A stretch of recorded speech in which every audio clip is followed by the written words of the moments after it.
What do you have to prove? I mean, everybody has something to prove. Even if you don't have it to prove to me, you have it to prove to somebody else. Even if you don't have it to prove to anybody else, you have it to prove to you. You have to go out there and you have to prove to somebody else that you're worth hiring. You want a pay raise, you got to prove to your boss that you're worth it. You want something new, you have to prove you're worth it. You don't get what you're actually worth. You don't get the actual value. You get what you can prove that you're worth. You got to prove it to yourself. You got to prove it to you. Before you run around saying, oh, I feel like I'm worth that extra $5 an hour raise, or that extra $10 an hour raise, or I'm worth the extra $20,000 or $30,000 a year, you have to actually prove it to yourself that you're worth being given. Going out there and getting the skills, taking the courses, and doing the things you need to do so that you can prove it to other people.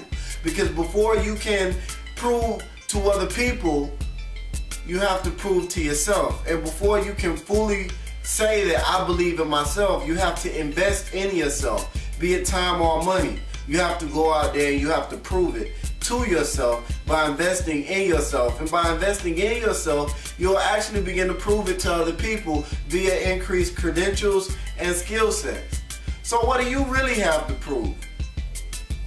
Look at what you really want out of your life, and then think about what you have to do to prove to yourself that you really want that you're really worth it. What do you have to prove? In a relationship, you have to prove to the other person that you're worth their time before the relationship even starts. What do you have to prove? In school, you have to prove to your teacher that you're worth that A. You're worth that B.